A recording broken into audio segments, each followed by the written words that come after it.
Continuamos, amables televidentes, con el desarrollo de su programa Vivir en Salud.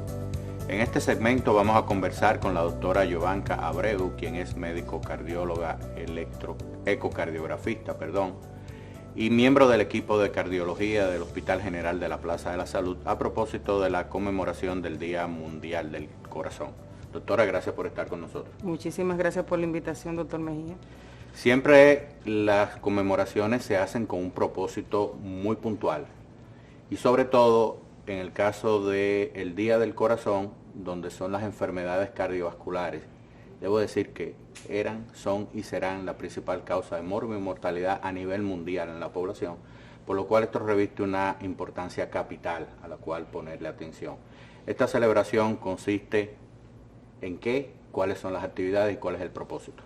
Bueno, esta actividad se celebra desde hace unos años, los días 29 de septiembre de cada año, y es la celebración del Día Mundial del Corazón, Correcto. Lo que quiere decir que todas las sociedades de cardiología y las sociedades del corazón a nivel mundial se ponen de acuerdo en iniciar campañas que tengan como propósito el impacto de la información a la población general y a la población médica, de manera que se puedan tomar medidas de prevención cardiovascular para reducir la incidencia de enfermedades crónicas no transmisibles, que normalmente son la hipertensión, la diabetes, la dislipidemia y la emergencia de nuevos factores de riesgo como la obesidad, el tabaquismo. Y entonces, con esta intención, todos los años se realizan campañas que van dirigidas a la población general, en donde se integran también a los médicos de manera de crear conciencia en que sea más agresivo en la prevención cardiovascular.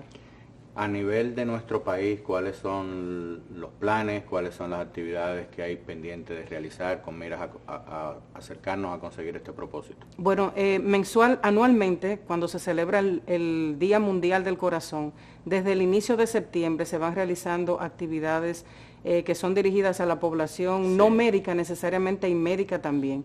En este mes la Sociedad Dominicana de Cardiología tiene previsto varias actividades que están dirigidas, número uno, a la conciencia de los individuos no médicos sobre la reanimación cardiopulmonar, que es tan importante. En muchas ocasiones nos encontramos en la calle con pacientes que caen, súbitamente hacen parada cardíaca y no sabemos cómo asistirlos. Y aunque tenemos servicios de emergencia, de asistencia, es bueno que la población en general esté consciente de cómo reanimar un paciente y salvarle la vida en lo que llega a la atención médica oportuna. Además de que, como en este mes se celebra la reanimación cardiopulmonar, coincidencialmente, se van a hacer talleres que también tengan que ver con la muerte súbita, de manera que podamos identificarla y podamos asistir a un paciente cuando veamos este tipo de escenario. Usted ha mencionado un concepto que es necesario que lo explicamos. Muerte súbita, ¿en qué consiste y cuáles son las causas que más frecuentemente pueden producir esto en la población? La muerte súbita es una muerte repentina que ocurre en un periodo que es inferior al de 24 horas, pero normalmente el paciente cae sin que haya una causa aparente que produzca su muerte y su parada cardíaca. La causa más frecuente de parada y muerte súbita son las arritmias. Arritmias que producen alteraciones hemodinámicas y que paralizan el corazón literalmente, porque el corazón no soporta una actividad eléctrica anómala de forma sostenida durante más de un minuto. Entonces, esto es el concepto general de muerte súbita. Si usted ve a alguien que cayó frente a usted, que no responde y no tiene pulso, el paciente está muerto súbitamente y nuestro compromiso es el de reanimarlo. Y por eso se ha insistido en que la gente en la población general aprenda lo que es reanimación cardiopulmonar. Creo que es un enfoque muy valioso por el conocimiento que puede difundirse a través de la población no médica, que tenga un conocimiento básico de cómo poder abordar a pacientes que presentan esta condición, que no deja de ser frecuente, que ocurre en pacientes conocidos y no conocidos que tienen una condición patológica que puede producir esta situación. ¿Cuál sería la dinámica de la celebración de esas actividades de capacitación para que la población pueda tener acceso a esto? Hay distintos puntos donde se van a realizar. Hay un punto muy importante que sí está dirigido a una población médica. Por ejemplo, hay una de las actividades que va a llevarse a cabo entre los estudiantes de términos de medicina de la Universidad UNIBE.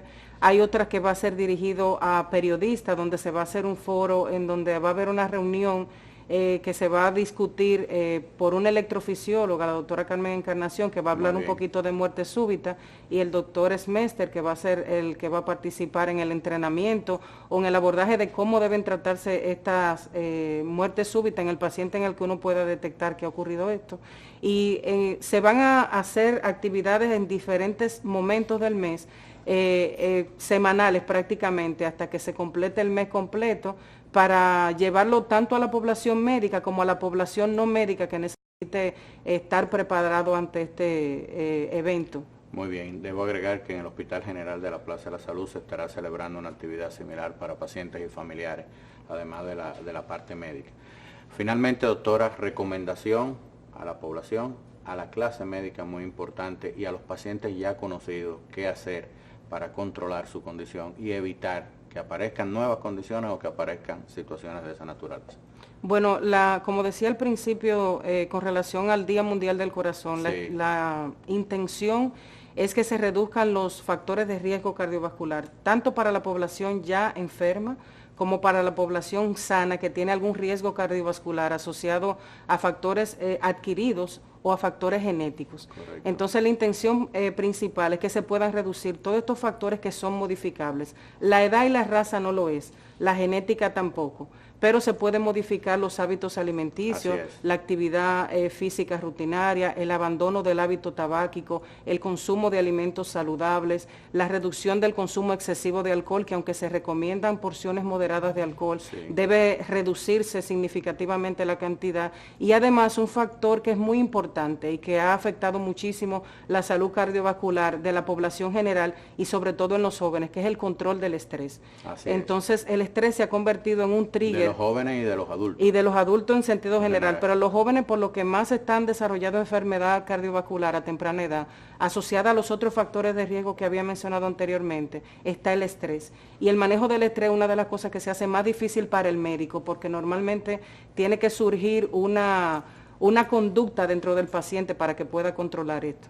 Me atrevería a agregar el control del sueño, un sueño saludable muy importante. Así y es. Además de la alimentación, una hidratación adecuada. Así es. Bueno, muchísimas gracias, doctora, por haber estado con nosotros. Valiosa e importante información que le hemos podido transmitir a nuestros amables televidentes y usted por estar aquí con nosotros. Muchísimas gracias. Hemos conversado con la doctora Yovanka Abreu, quien es médico, cardióloga, ecocardiografista, miembro del equipo de cardiólogos del Hospital General de la Plaza de la Salud, a propósito de la celebración del Día Mundial del Corazón, sobre la importancia del control de los factores de riesgo para evitar condiciones que pueden acarrear con la vida del paciente y sobre todo esa conciencia que debemos de tener y educarnos sobre maniobras muy sencillas de conocimiento de reanimación cardiopulmonar cuando ocurra una parada, una muerte súbita en un paciente en cualquier lugar, que seamos capaces de poder brindar una atención debida y poder evitar una muerte. Vamos a una breve pausa y continuamos con el desarrollo del programa.